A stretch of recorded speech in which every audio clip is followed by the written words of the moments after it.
राधा रानी पर टिप्पणी कर विवादों में घिरे पंडित प्रदीप मिश्रा। और 108 रानियों में कहीं राधा जी का नाम है क्या? पंडित प्रदीप मिश्रा की बड़ी मुश्किलें। भगवान कृष्ण की 16,108 रानी में राधा का नाम नहीं है। और प्रदीप मिश्रा पर भड़का संत समाज, कर दिया ये बड़ा ऐलान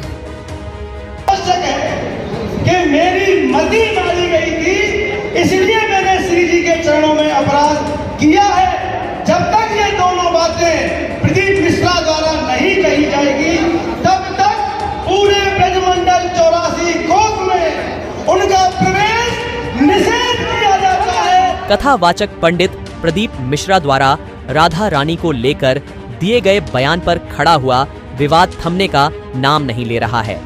इसी बयान को लेकर सोमवार को मथुरा में ब्रज के संतों व लोगों के द्वारा एक महापंचायत आयोजित की गई। इस बैठक में प्रदीप मिश्रा से 4 दिनों के अंदर माफी मांगने के लिए कहा गया। आखिर प्रदीप मिश्रा ने ऐसा क्या कहा जो संत समाज में इतना रोष है? आपको पहले वो सुनाते हैं। भगवान कृष्ण की 16,108 रानियों में कहीं राधा जी का नाम है क्या? अरे बोलो जम के। भगवान कृष्ण की 16,108 रानी में राधा का नाम नहीं है। और राधा के पति में कृष्ण का नाम नहीं है। राधा जी के पति का नाम क्या है? अरे बोलो जम के। भी तो बोले थे हमारे श्रेणी जी और सब लोग बोलते थे कि हमारे यहाँ भागवत हुई, तो बताओ राधा जी के पति का नाम क्या? क्या नाम है राधा जी के पति का? अनय घोष। क्या नाम है राधा के पति का? अनय घोष। राधा जी की सास का नाम था जटिला, ननन का नाम था कुटिला। राधा जी का विवाह हुआ था ग्राम छाता। कहां की रहने वाली थी राधा? जम के बोलो। है बरसाना। पक्के में बरसाने की राधा नहीं थी। राधा जी थी रावल गांव की। बरसाने में तो राधा जी के पिताजी की कचेरी थी, जिसमें राधा वर्ष में एक बार कचेरी पर जाती थी, इसलिए उसका नाम है बरसाना, वर्ष में एक बार आना। दरअसल हाल ही में ओंकारेश्वर में अपने प्रवचन के दौरान प्रदीप मिश्रा ने कहा था कि राधा जी के पति का नाम अनय घोष, उनकी सास का नाम जटिला और ननद का नाम कुटिला था। राधा जी का विवाह छाता में हुआ था। राधा जी बरसाना की नहीं, रावल की रहने वाली थीं। बरसाना में तो राधा जी के पिता की कचहरी थी, जहां वह साल भर में एक बार आती थीं। इसके बाद लगातार प्रदीप मिश्रा का विरोध जारी है। मथुरा के बरसाना में हुई महापंचायत में साधु संत, गोस्वामियों और धार्मिक संगठनों ने एक सुर में कहा कि अगर 3 दिन के भीतर क्षमा नहीं मांगेंगे तो प्रदीप मिश्रा को ब्रज क्षेत्र में घुसने नहीं दिया जाएगा। कथा स्थल से लेकर सोशल मीडिया पर उनका विरोध किया जाएगा। अगर उसी दिन विरोध हो जाता तो छोड़कर नहीं किया जाता। क्यों नहीं हुआ?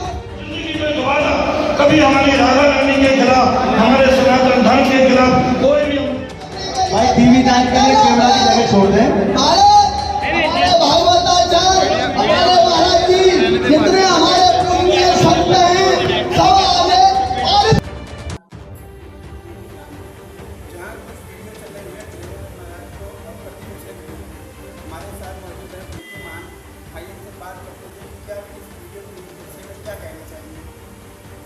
जय श्री राम।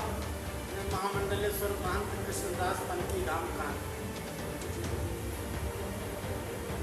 भागवत में एक स्कंद आया है कि महाजना एक गता सपंथ। हम सभी लोग जो विद्वानों, संत पुरुष, ऋषि मुनियों के द्वारा दिखाए गए मार्ग पर चलते हैं, तो हमें उस मार्ग का अनुसरण करना चाहिए। यद्यपि पूज्य महाराज जी और कथावाचक हमारे प्रदीप जी के बीच में जो ये विवाद खड़ा हुआ, तो ये गलत है पूर्णतया। संतों की नगरी में संतों के भाव को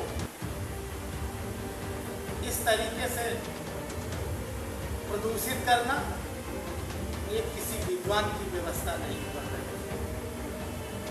विद्वान अपनी विद्वता के आधार पर कभी किसी को गलत स्टेटमेंट नहीं किया करते। हम एक अच्छे कथावाचक हैं और उस कथा के द्वारा हम अपने धर्म की निंदा करें, हम अपने सनातन की निंदा करें, हम अपने सनातन के द्वारा अपनाए हुए धर्मों को प्रसारित करें, ऐसा हमारा सिद्धांत नहीं किया करता। तो हमें पूज्य बाबा जी के द्वारा जो बरसाना में संतों का ये आयोजन चल रहा है, मैं उन्हें बहुत कोटि नमन करता हूँ। आपके चैनल के माध्यम से उनका अभिनंदन करता हूँ और उनका वंदन करता हूँ। और इधर अपने कथावाचक श्री प्रदीप जी महाराज से भी ये आग्रह करता हूँ कि एक धर्म की अलग जगाने का काम करने वाले आप, धर्म की व्यवस्था का प्रसार करने वाले आप, धर्म के स्वरूप को समाज में दिखाने वाले आप, और आपके द्वारा ये संतों पर निंदा अशोभनीय है।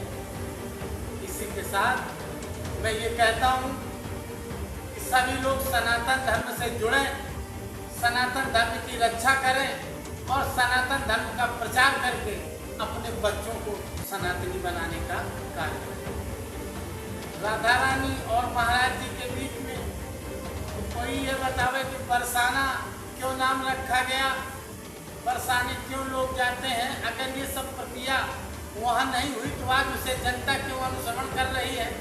आज भी वृंदावन में और मथुरा में और बरसाने में देखा जाए तो लाखों भक्तों की संख्या बिहारी जी के दर्शन के लिए उनके दरबार में।